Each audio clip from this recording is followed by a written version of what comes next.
아브라함은 메소포타미아 우루 출신으로 데라의 아들이자 이복 동생 사라의 남편입니다. 아브라함은 가족 모두와 함께 칼테아 우르를 떠나 하란에 이르게 되는데 그곳에서 하나님의 부름을 받게 되어 약속의 땅 가나안으로 향하게 됩니다.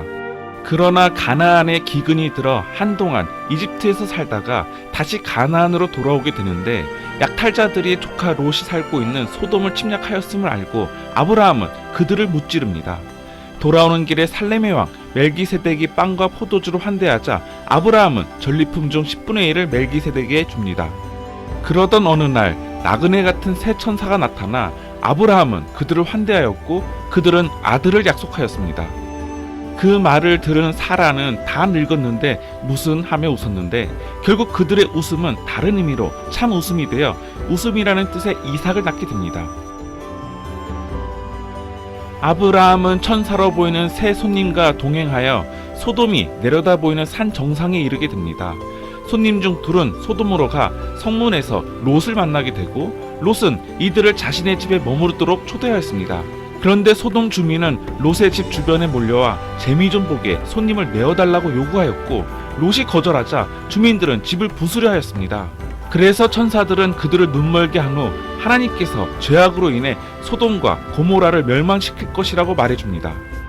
그래서 그들의 인도로 소알이라는 도시로 가게 되는데 롯의 아내는 뒤를 돌아보아 소금 기둥이 되어버렸고 롯과 그의 딸들은 소알에서 사는 것이 두려워 산에 들어가게 됩니다. 딸들은 후손을 얻지 못할까 하여 아버지를 취하게 만들고 각자 잠자리에 들어 모압과 벳남미를 낳게 됩니다.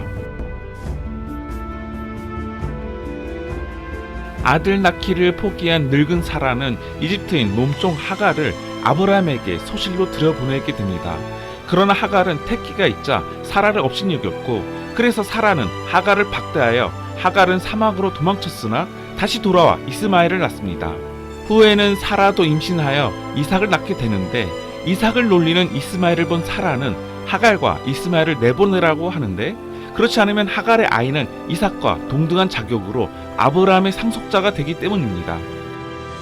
그래서 아브라함은 괴로워 잠시 머뭇거리지만 하나님께서 사라의 청을 들어주라 하여 먹을 것을 주고 하갈과 이스마엘을 사막으로 내보내게 됩니다. 그곳에서 하갈은 길을 잃고 물이 떨어진 하갈은 아이가 죽는 것을 보지 않으려고 멀찍이 앉았고 이스마엘은 소리내어 울었습니다. 그 소리에 하나님께서는 천사를 내려보내 하갈을 샘으로 인도하십니다. 아브라함은 늦어도 너무 늦은 나이에 이삭을 얻었는데 하나님께서는 그 아들을 데리고 모리아 땅으로 가서 그 아들을 하나님께 번제물로 바치라고 하십니다.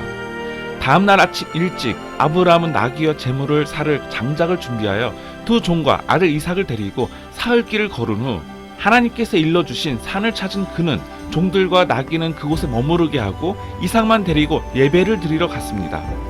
아브라함은 장작을 이삭의 어깨에 지우고 자신은 불씨와 칼을 들고 산을 오릅니다. 선택된 장소에 이르러 아브라함은 제단을 쌓고 장작을 얹은 후 이삭을 묶어 제단 장작 더미 위에 올려놓고 이제 칼을 들어 아들을 찌르려고 할 때 주의 천사가 나타나 그를 저지합니다.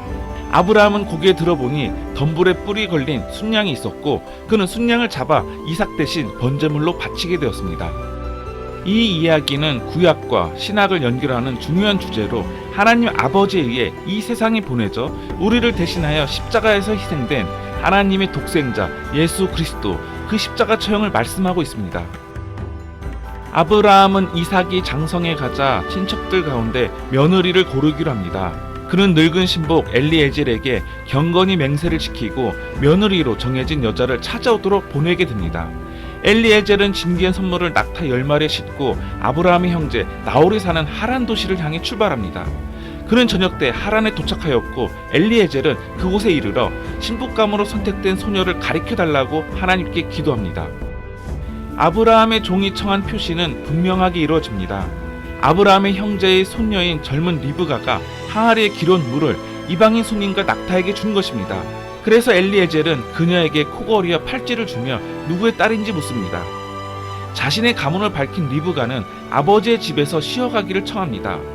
부두엘의 집에서는 리브가의 오빠 라반이 손님을 환영하였고 엘리에젤은 곧 자신의 신분을 밝히며 방문 목적을 설명합니다. 곧 리브가에게 결혼 승낙이 내려지고 아브라함의 땅에 도착한 그녀는 이삭의 환영을 받으며 사라의 천막에 거하게 됩니다. 아브라함은 늦은 나이에 이삭을 얻었고 이삭도 늦은 나이에 쌍둥이 아들을 얻게 되는데 그들이 바로 에서와 야곱입니다. 이들이 장성한 어느 날 야곱이 붉은 죽을 끓이고 있는데 형 에서가 사냥에서 돌아와 죽 한 그릇을 달라고 합니다. 그러자 야곱은 대신 장자권을 요구하였고 피곤하고 허기진 에서는 배고파 죽겠는데 상속권 따위가 무슨 소용이냐며 대수롭지 않게 죽을 받아 먹었습니다. 이제 이삭은 늙어 눈이 거의 안 보이게 되었고 어느 날 그는 에서에게 사냥을 해서 음식을 만들어 오면 복을 빌어 주겠다고 약속했습니다. 그런데 이 말을 엿들은 리브가가 야곱에게 형보다 먼저 요리하여 복을 받으라고 합니다. 이렇게 해서 이삭은 아내에게 속아 야곱을 에서로 믿고 복을 빌어 주었고 후에 에서는 이 사실을 알고 동생을 죽이기로 마음먹게 됩니다.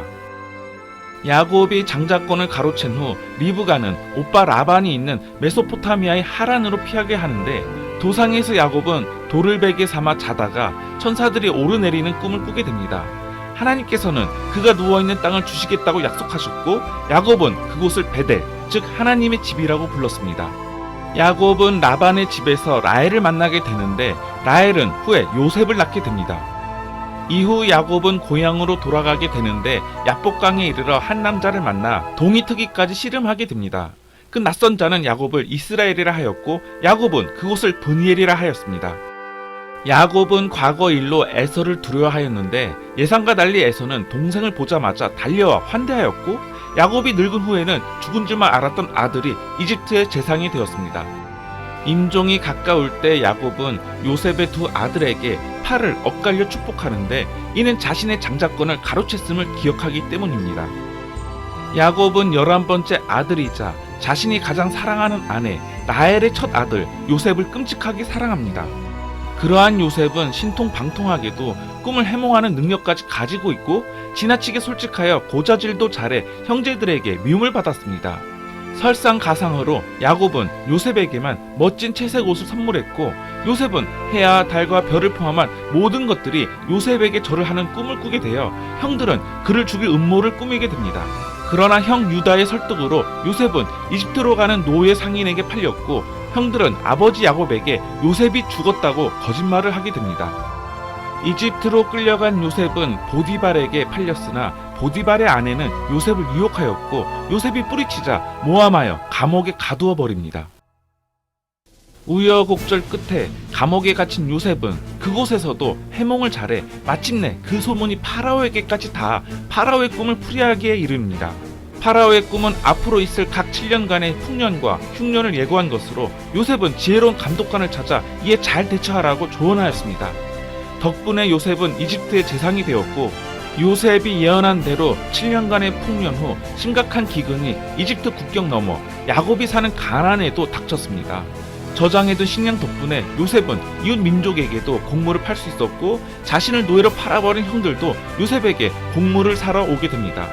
그러나 요셉은 형들을 환대하였고 파라오는 가축을 돌보는 책임자로 요셉의 형제들을 고용하여 이스라엘, 야곱의 집안은 이집트에 거주하게 됩니다.